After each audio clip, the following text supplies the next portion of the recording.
擦的还不赖。那天，是我太冲动了，给您添麻烦了啊。我就说啊，你呀，就是太倔，太拧。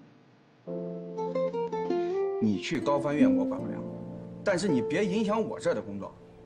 我1周4个晚上，你要是来不及，你就给我走人，更别想跟我提前预支工资。我知道，我肯定会来的。您千万别把我炒了，我就指着这点生活费呢。知道就好。我知道你们家的情况特殊，你打个工不容易，但是你要知道这个勤工俭学4个字儿，哪个最重要？啊？学。是勤劳，懂吗？赶紧干活去。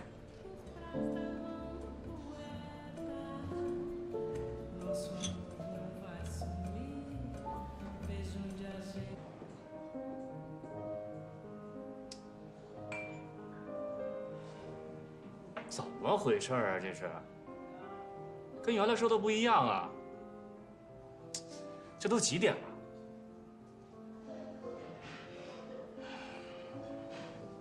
千金小姐架子大是吧？听说还是个学法语的，是不是很优雅那种？这是不是瞧不上我这种普通人啊？怎么了，就周南？一表人才怎么就普通了？那著名企业家周南谁不知道？还有著名实业家旭东，那只不过我的实业还在天空中飘着待定。哎，不一样啊！你那钱是家里面的，我的钱可是自己个儿辛辛苦苦挣来的。哎呀，都几点了？你说？哟，来了，小华。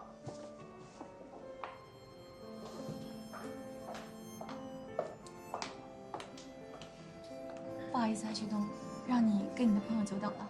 没事儿，周南，我特好一哥们儿，大美女文小华，美女加才女，上届女神。你又胡说什么呢？你好，周南先生，很高兴认识你。文小姐，我今天能见到你啊，那才真的是荣幸1000倍，高兴10000倍。今天能见到你啊，真的是太有缘了，太棒了！啊，果然跟旭东说的一模一样，绝对是优雅女神范儿啊，绝对女神级别的。你还愣着干什么呀？坐呀，请坐。谢谢。小华，周南提议特别好啊，咱们都是朋友，做事呢一定能成。啊，对，大致上旭东都给我讲了，我就简单的做了一个计划书，有什么不妥的地方呢？文小姐尽管调整。今天本来应该是我父亲来跟你见面的，他有事儿，我就代为出面了。具体的等他过目之后，我们再详谈吧。可以啊，我也一直想拜访伯父了。哎，周南，你这场面话就过了啊！什么叫一直想拜访伯父？你知道这件事才多少天啊？瞎客气什么呀？生意上的事儿，咱们仔细聊聊透了。反正呢，我入股20%，如果你想让我多入点，没关系，跟我爸说去。反正钱的问题，你们尽管放心。好，有王总这句话，信心满满的。来，敬王总。哎呦，都是朋友嘛，做事一定。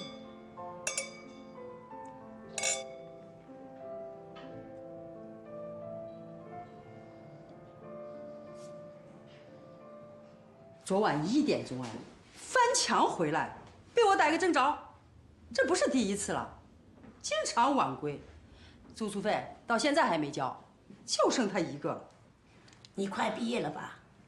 我很理解你们毕业生找工作、实习都很忙，但学校有学校的规定。对不起，我真是最近毕业的事情太多了，给您添了不少麻烦，对不起，对不起。你不能连着3年都要毕业吧？从你搬进来那天算，我逮你多少次了？住宿费也是，每学年都恨不得拖到第2年才交。交，我一定尽快补上。你是不是有什么困难？我可以帮你向学校反映，解决问题的。没困难，老师，没困难，我所有的事情都能解决。我现在能出去打个电话吗？那行吧，你先去打电话吧。谢谢老师。喂。什么事儿？赶紧说，我这串戏呢。哦，喂，佳怡，行，我知道了。住宿费是吧？每个季度都这个点儿，你不说我都猜到。你先借点钱给我呗，我回头按银行利息还你。哎呦，没事儿，你先留着用吧。你放在我这儿呢不靠谱，还不如借给你呢。要多少啊这回？5000你有吗？1000是住宿费，还有4000。哎呀，我的学费都是系里帮我垫的，我自己攒的也差不多了，还有4000块钱。行，5000没问题。家爷，我刚发劳务费，钱我马上打给你。但是你得答应我一条件。我今天吧，刚把我那经纪人兼助手给炒了，我觉得跟我接那戏太不靠谱了。你呢，交完住宿费以后，收拾东西来我家，咱俩一人一间房子，我保证平时没什么事儿，我绝对不打扰你。你爱干嘛干嘛，爱几点回来几点回来，我也肯定不打扰你学习。但是，在我有需要的时候，你必须要充当我的经纪人兼助手。我知道你最近忙，能不能帮帮你姐们儿，行不行啊？我保证，没什么事儿，我肯定不烦你。好，我知道了。那行，就这么说定了。我这儿来一电话，先不跟你说了，周末下期我找你去，啊。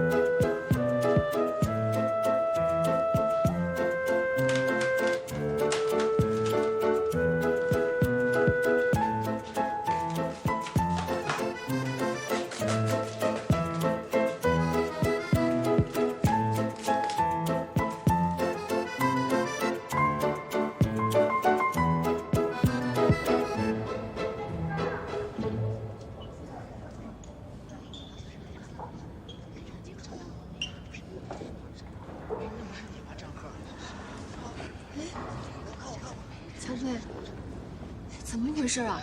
合格线110，你总分超了呀，怎么没被录取？你是不是得罪什么人了？小飞，我估计你就是得罪那程家阳了，他外号叫人魔，你敢跟他叫板，他肯定卡你。不能让他毁了我的分音。哎，乔飞，乔飞，你去哪儿？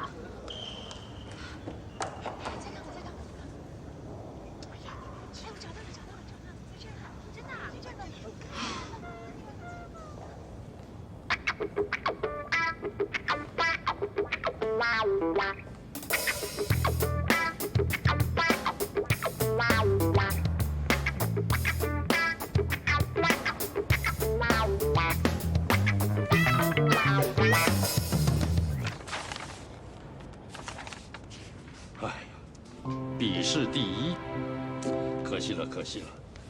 佳阳，你是不是太严厉了？程主任也没想到今年院里的评分标准变了呀。迟到就是迟到了，给他见习实习资格吧。我就知道，他还是爱才的。这样的好成绩，在我们高发院，我记得只有1个人拿到过。我当年没那么高。那肯定是佳阳了。你佳阳是直升的，没进过实习考啊。那会是谁啊？哦，我知道了，小华。谁在说我啊？哟，小华回来了。什么时候回来的？也不说一声。佳阳没跟你们说吗？是他去机场接的我。我这个弟弟呀，真是的。你又没回来上班。我没必要什么都跟大家说吧。田主任，高翻院还欢迎我吗？当然欢迎，回来带项目组吧。我还是先做讲座吧，我刚回来，项目组压力太大了。也好，这个学期你就开讲座，1个礼拜安排2次，如何？好。没诚意。我们要找开讲座的老师，去外语学院找不就行了？哎，佳阳。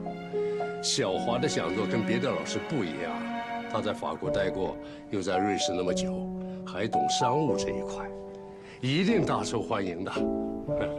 那不一定呀，杠上了。他呀，就是这么孩子气。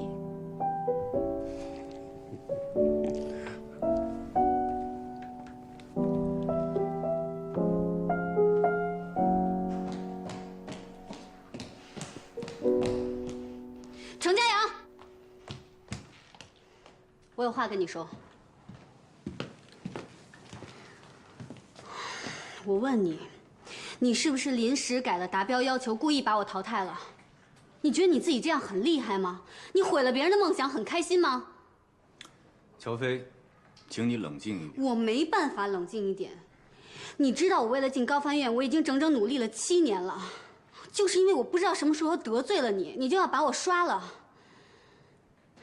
你如果是因为法语水平把我淘汰了，我没话可说。你这样报复我，你就是下三滥。下三滥？谁下三滥？我说的就是你。我笔试分数125分，就算你面试只给了我10分，但是我135分也超过及格线110分了。你为什么要淘汰我？本来我没有必要告诉你，但是既然你问我了，那我就告诉你，今年达标不只要求总分，还要求面试、笔试双达标。你的面试不及格，所以不予录取，明白了？以前总分超过及格线就可以了，为什么今年要双达标？还不是用来针对我的？针对你？你以为你是谁呀？高翻院没你不行吗？地球没你不转了吗？我告诉你，这里是高翻院，不会迁就任何人。你的面试不及格，就是不予录取。难怪他们说你是变态，说你是成人魔。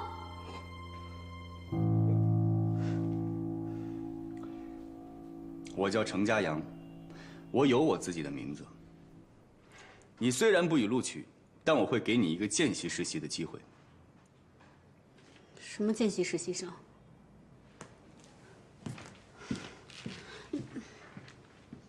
啊，这位同学，程主任的意思就是说，不算正式实习，但同样参加实习期间的3次淘汰考试。那如果转正了以后，大家都一样吗？对，都一样啊。这丫头伙来得快，去得也快。我正好安排实习生分组。来吧，你跟我过来。我看看啊。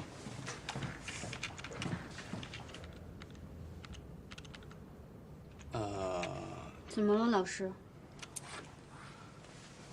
你的同学们都已经选好分组了，然后梅梅老师那儿也满了，所以我不带他。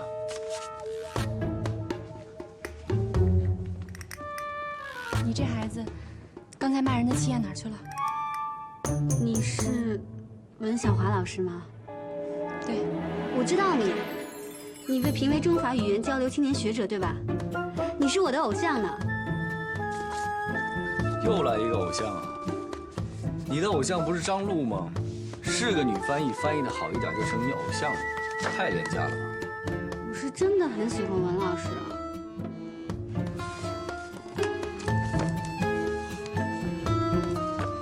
主任，是我太冲动了，我之前以为自己进不了高翻院呢，请你大人不计小人过。套近乎拍马屁在高翻院都不顶用。对，但有摄影镜就管用。我说我自己呢。行了，佳阳，你这个实习生针锋相对啊。我挺喜欢乔飞的性格，你看在我面子上就带他吧。今年不是不让我带人吗？我的通过率很低呀。你不是让他当见习实习生吗？不算人数。你要是不带我，你就是小心眼儿、记仇。拿话堵我？你以为我会怕你吗？你也真是的，服个软不就行了吗？跟他道个歉，就什么事儿都没有了。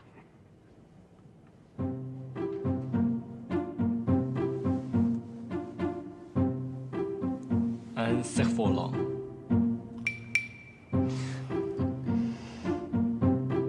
要我带你也可以，但我有一个额外的要求：转正考试的时候，只要你没有考到第1名，就算淘汰。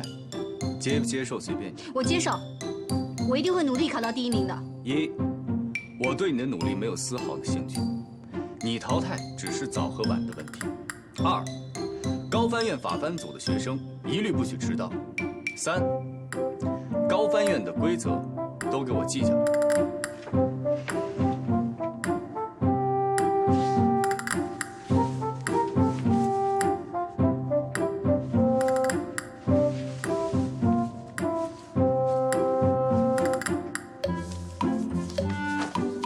跟我来。对了，手表给我。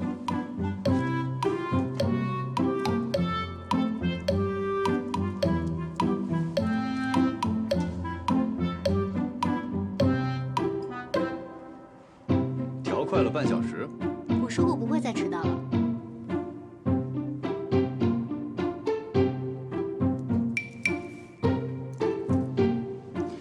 你给我调快了1个小时。因为你迟到过。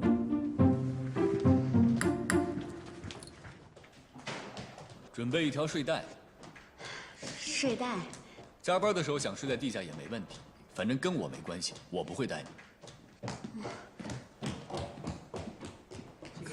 哎，小贝，来，坐，我们这聊天呢。行了，都不用让来让去了。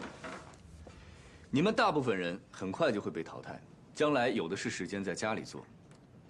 这里现在是你们的办公室，只要在工作，精力就必须高度集中。其实通过实习期的3次考核非常简单，只有一个要求：不许出错。你准备睡袋了吗？睡袋？你懂事啊？人魔要给我发睡袋了，我估计下次要给我发骨灰盒了。谁还在小声说话？谁说话谁就给我出去。现在你们已经是实习期了，一切靠自觉。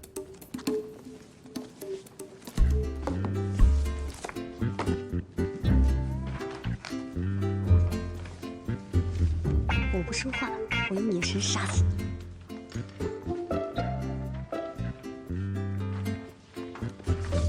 魔鬼式训练开始了。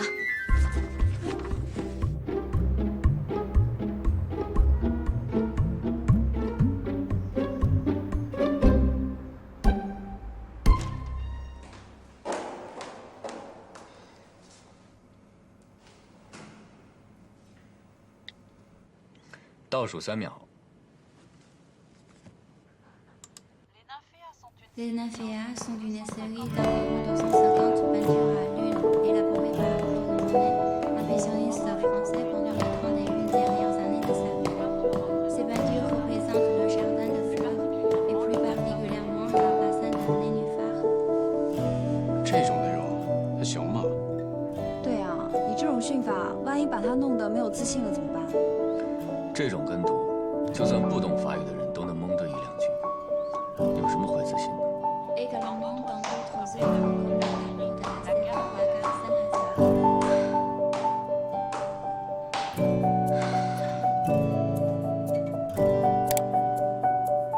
台阶数多少？一共157个，每层25个。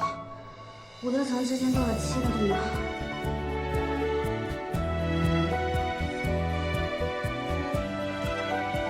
去帮我买5杯咖啡回来。你们喝什么？那幸亏我不是你的实习生。不喝算了。我要1杯热巧克力，半糖少奶。拿铁多1包糖，谢谢。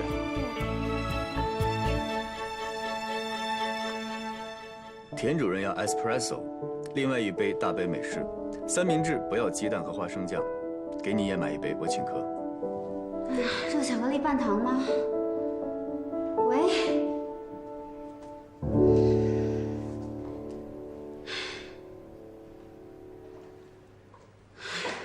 老大，我祝你长命百岁，永不退休。哪天要程主任当上了郑主任，我就直接申请政治避难了。哎，他数对了吗？会不会只数了1层，然后做个乘法？但防火层他就数不到了。还有防火层啊？我怎么不知道啊？我也不知道啊，谁没事走楼梯数台阶玩啊？中午晚上好，周给咱们带午饭吧，吃什么我请。胡闹！程主任都可以让实习生带咖啡。 带咖啡也是我训练内容之一。练什么？跑腿啊？练注意力。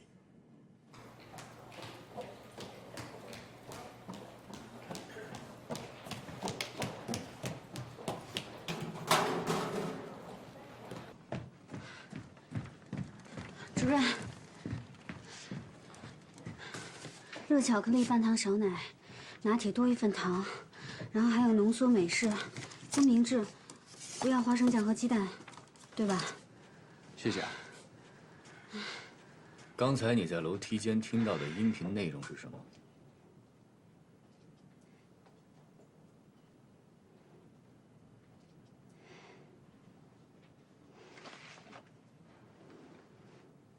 刚才在楼梯间听到的音频内容是什么？内容我记得。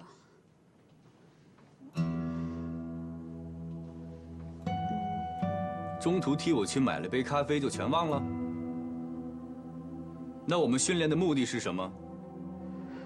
学会分配注意力，学会在复杂的环境中，把注意力放在重要的事情上。继续。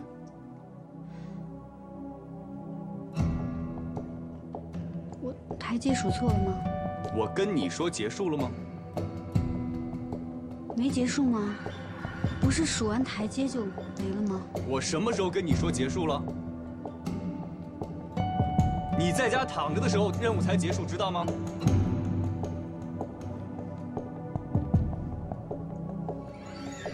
是你说请大家喝咖啡的。我们招的不是跑腿的，我们花这么大的力气培训你们，不是让你们去买咖啡的，而且是你主动同意接受高难度附加考核。你不要再跟我找理由了，赶紧总结一下，你听到了什么？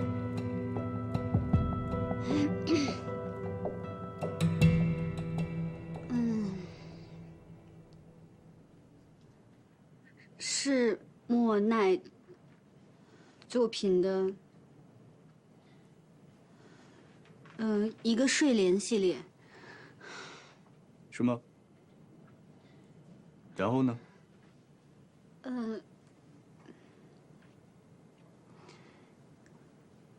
还有一个圣什么火车站，对不起，主任，名字我没记住。勉强通过。你给我记好了，下次再由个人原因没有完成任务，不许再给我找理由，听见了吗？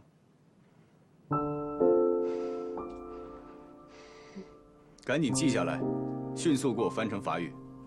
李雷，我们的实习生现在是不是在训练室练视频跟读呢？我去看看。走，我跟你继续。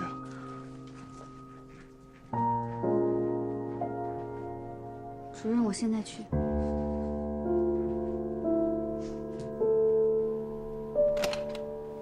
哟，你在啊？专注写报告30年。挂号处写着你休息，外面那么多人挂不上号，你在这写报告，你想干嘛？没什么，恭喜你马上要当副主任了。这能挂号吗？挂号在1楼。爹，你在这儿别动，我去问问。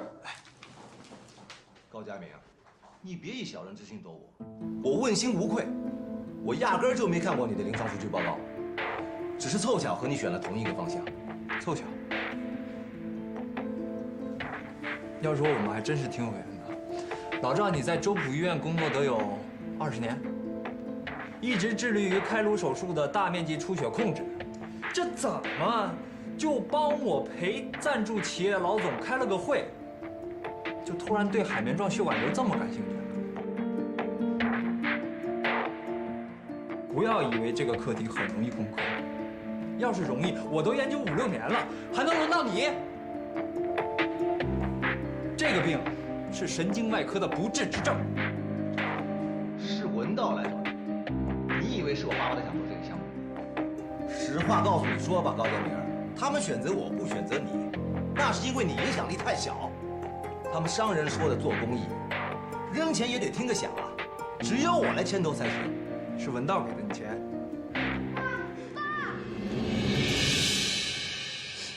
我的病是个不治之症。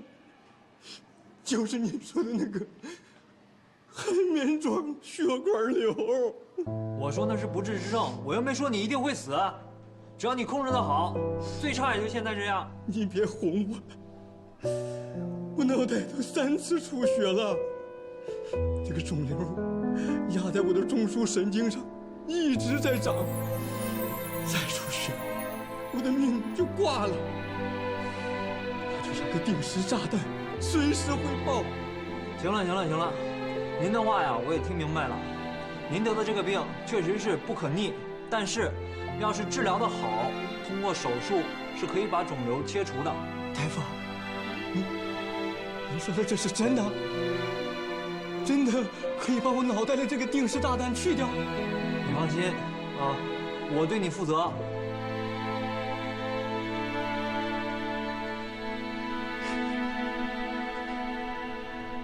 不完善的基础设施和不易贸易的货物，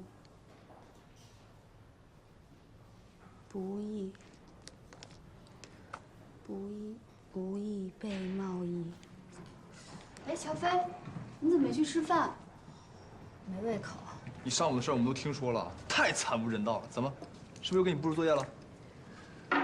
画卷舌音，数着台阶跟读，不能数错，不能读错。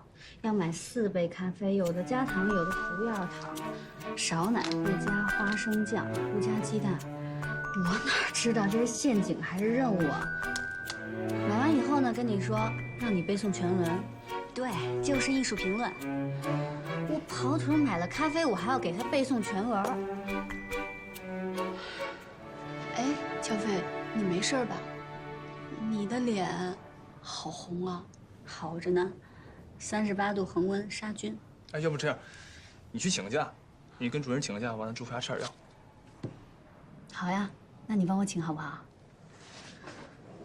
如果去跟那个成人模请假的话，他肯定会说：“乔飞，任务期间你怎么能够生病呢？为什么记不住我说的话？不要因为个人原因影响工作，不要找任何借口，是不是？”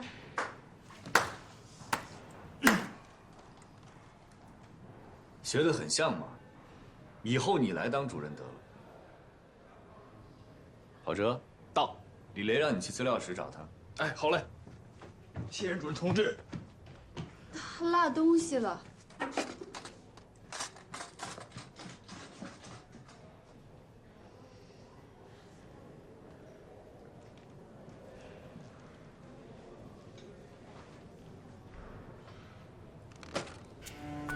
吃吧。吃不下。抓紧一切时间休息，保存体力，这也是命令。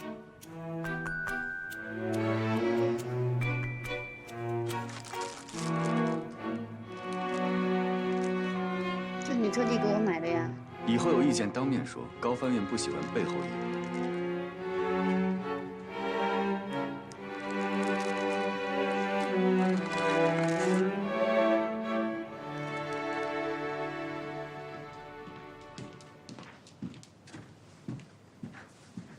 这么快吃完了？不吃了，减肥。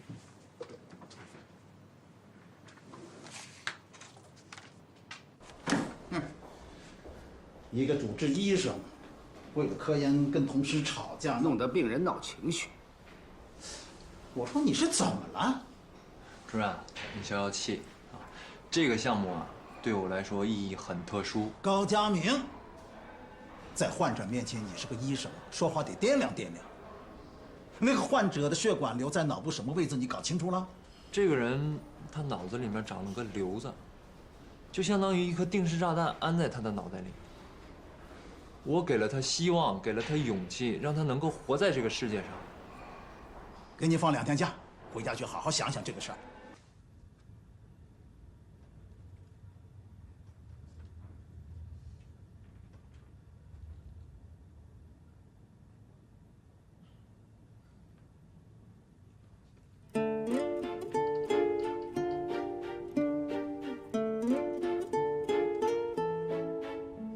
今天的交互传译练习题目不会太难，因为有的人跟我反映，说训练太难了。哎，如果这种训练你还觉得难的话，那只能说明你的专业水平有问题，你需要加强你的专业训练。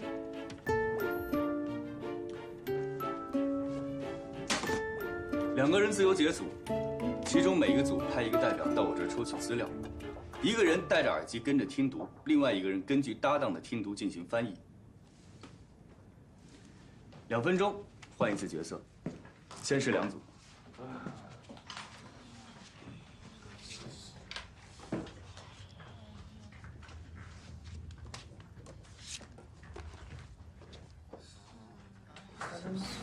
我好紧张。别紧张。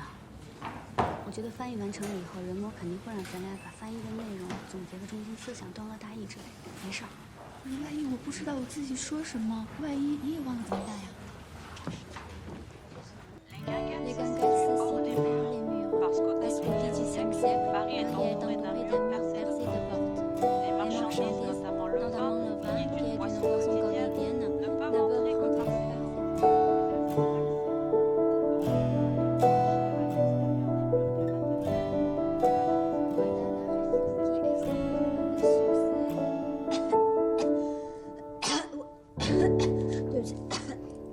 停。原文里有对不起吗？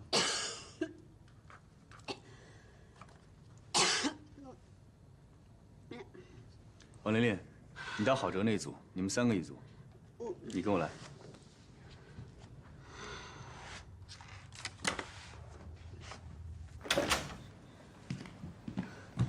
主任，对不起，我知道错了。生病了为什么不汇报？你说了不能因为个人原因影响工作。你这样病殃殃的工作不叫影响工作吗？你会拖累搭档。我不会拖累搭档的，我咬着牙也会完成的。不需要，你工作的时候身体就不是你自己的。你不要以为你带病工作，高翻院就会表扬你。你不向上级汇报，出了问题你负不了责任。主任下不为例。没有下次了。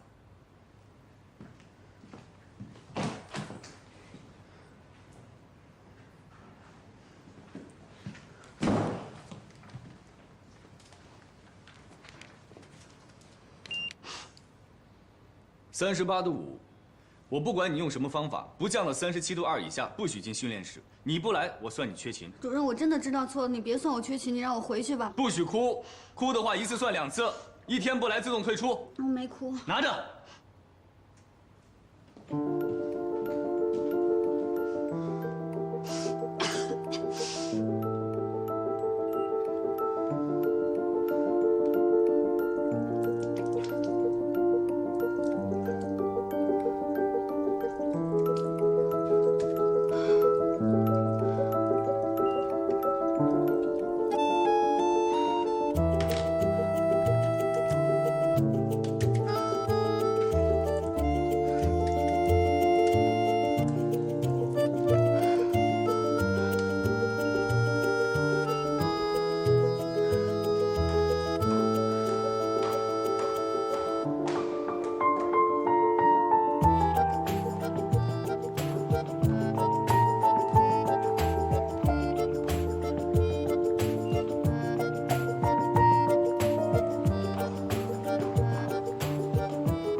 等不了了，再试一次。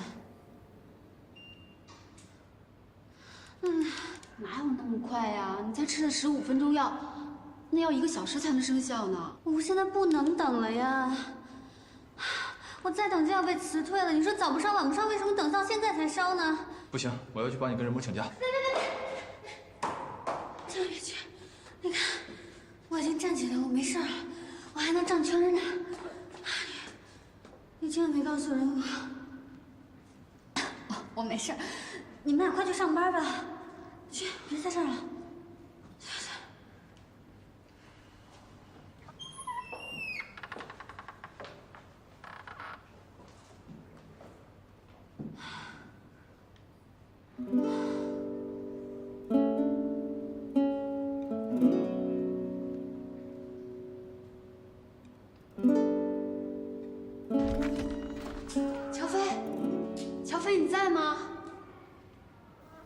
乔飞，乔飞，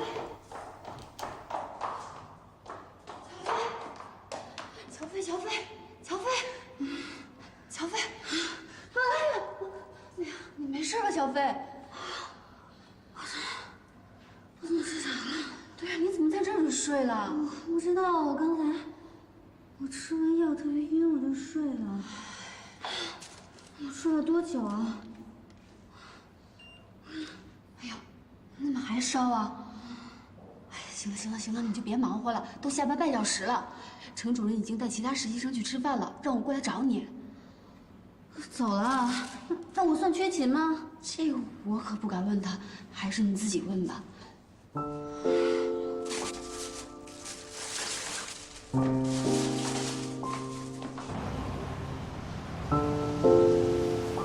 实话告诉你说吧，高建明，他们选择我不选择你，那是因为你影响力太小。他们商人说的做公益，扔钱也得听个响啊。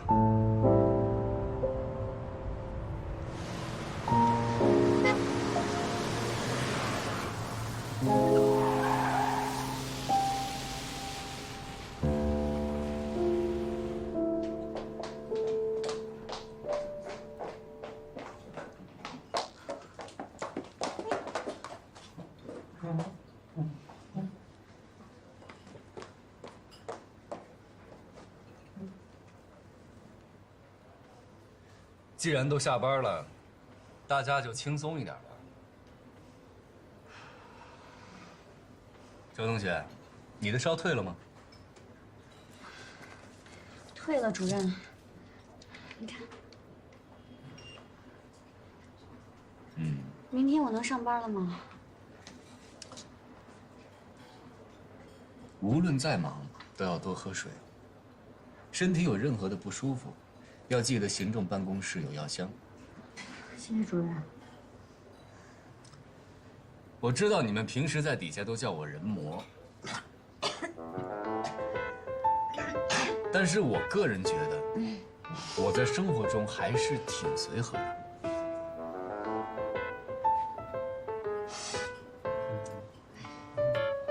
行了，别看了，高帆院没有你。好了，别逗他们了。我们刚进来那会儿，又不是给田主任取外号吗？我想说的是，他们起的这个外号太没有创意了。我知道了，主任，我下次一定给您取一个有创意的艺名。对，就有艺名，叫程家小百合什么的。哎，梅梅，你记不记得咱们俩刚进高分院那会儿啊？老天总说咱俩有一丝微妙的口音，然后我就去问嘉阳，怎么样才可以说一口纯正的法语，记得吗？记得。你们程主任呢，一本正经地告诉我，想要像一个法国人那样说话，首先呢，你的嘴要撅一点，然后右手比划数字7，举在肩胛骨的位置。说话的时候，嗓子眼里好像要有一口永远都清不了的痰，然后一边用手比划数字7前后抖动，一边说：“住嘴了。”我觉得这样说话，连中文都有巴黎腔。友情提示啊，如果遇到情绪激动的时候，可以加上左手的动作，2只手交替抖动。今天这么高兴，要不主任请我们吃一顿好的呗？好啊！我当然想请你们吃大餐，但是孩子们，你们得工作。前菜、主菜、甜品一套下来，你们还有时间训练吗？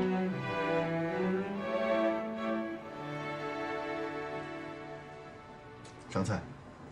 爸，你为什么就不能相信他一次呢？你让我怎么相信他呀？我看你就是鬼迷心窍了。你放着那么多好的你不挑，你偏偏挑上一个假富二代。高佳明什么身份呢？他爸爸当年在高帆院那就是个司机，可是他爸爸连车都开不好啊，要不然他爸妈能死于车祸吗？啊，你以为他爸妈死了以后，程思远把他养大了，他就是程家人了？做梦去吧！程家阳才是接班人，将来啊，程思远的事业、张翘楚的钱，那都是程家养的。这跟佳明是谁的儿子、有没有钱都没有关系，我不需要这些。这跟钱是没多大关系，可是你知道我为什么烦他吗？因为他心里根本就没有你。你喜欢他，你追了他这么多年啊，你为了他的项目居然突然从国外就跑回来跟我谈投资，要给他制造惊喜。可是他呢？他为你做什么了？你记住了，高佳明心里根本就没有你文小华。您这是对他有偏见。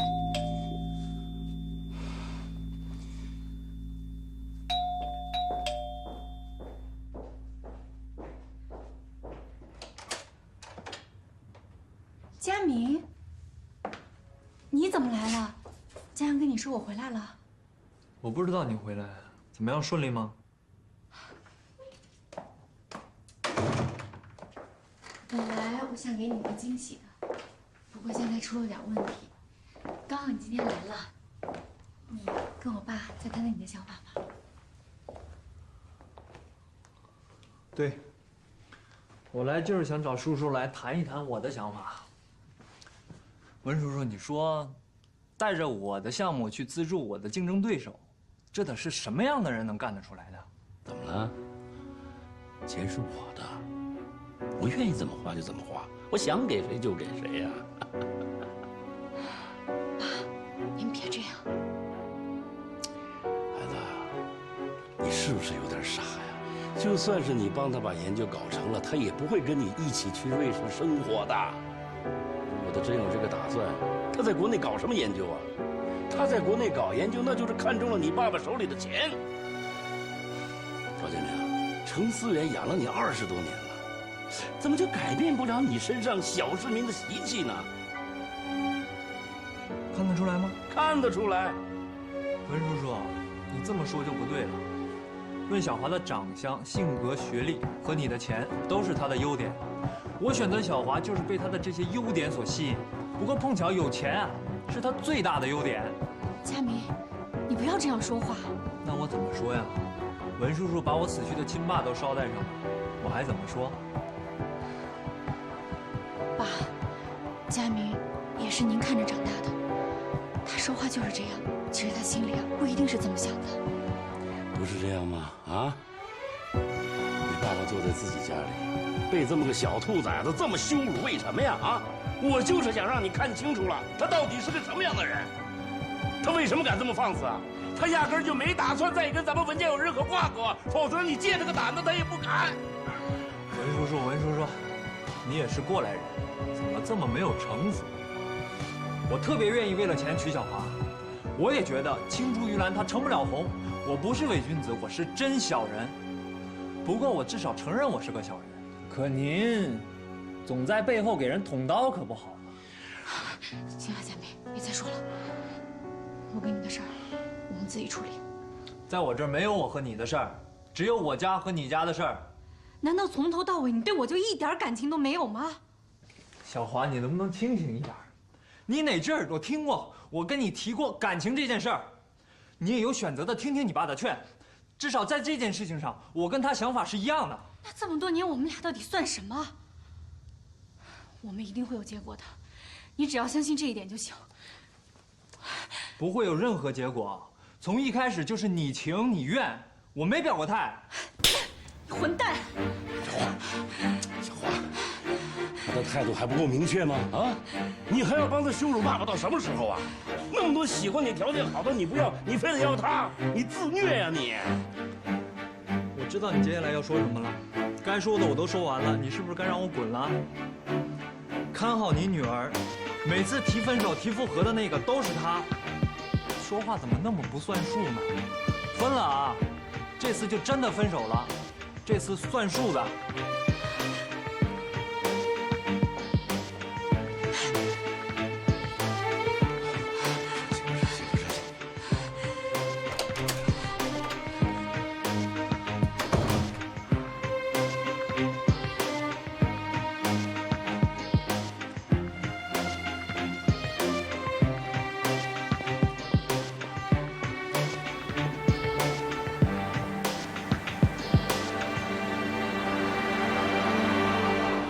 佳明，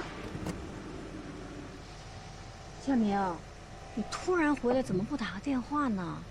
今天又不是规定探亲的日子，没义务回家。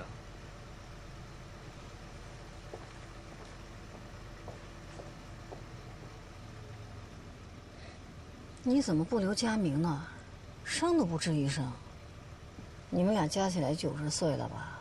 还要闹到什么时候？他要想留，自然会留下来的。难不成让我求他呀？你呀，早晚会把儿子逼疯的。金宝，开车。哎。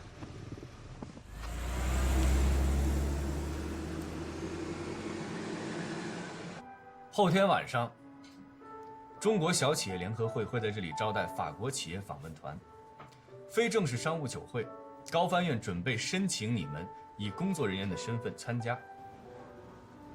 那我们是去做翻译吗？有同传交传任务吗？不会，合同翻译、会议翻译都由高级翻译来负责。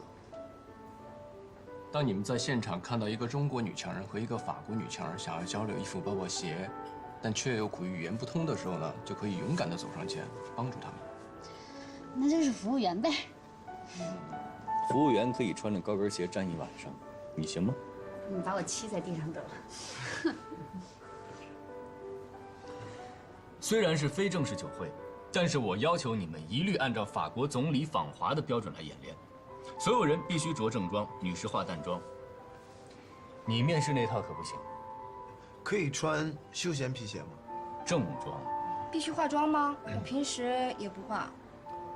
你们既然选择了这个职业，在很多时候，你们代表的不是你们个人的形象。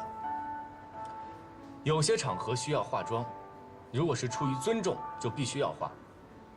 妆面必须大方得体，你们代表的是国家的形象。要不还是下次一个个慢慢来，单独练。你这一下子把他们都放出去，特别是有一些人可能最后根本就进不来，我看没必要。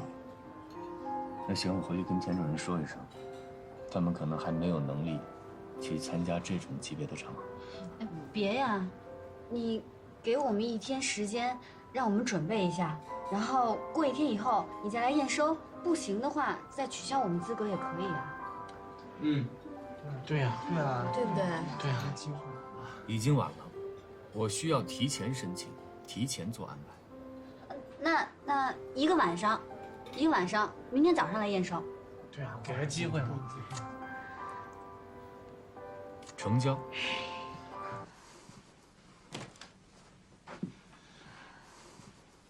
哭完了。爸。哎呀，为了那么个高佳明，值当吗？哎，郑南这个计划书我看了啊，提议相当不错呀。回头你约个时间，我跟他好好谈谈啊。好。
好，停！来，大家换场。随机班。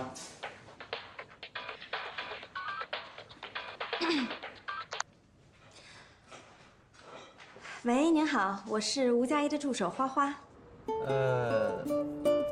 我找吴佳怡小姐。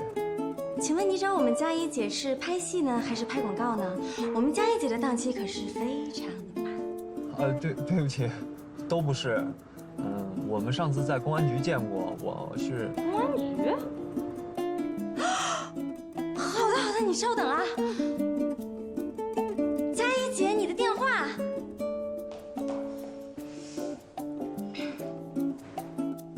喂，哪位？吴小姐你好，我们上次在公安局见过，你还记得吗？啊，记得。我想约你周末一起吃晚餐，你有空吗？好啊，我这周末刚好下戏，那我们就约明天吧。那太好了，晚一点我把地址发给你。嗯，好。啊，对了，你叫什么呀？我姓高，我叫高佳明。那我们明天见。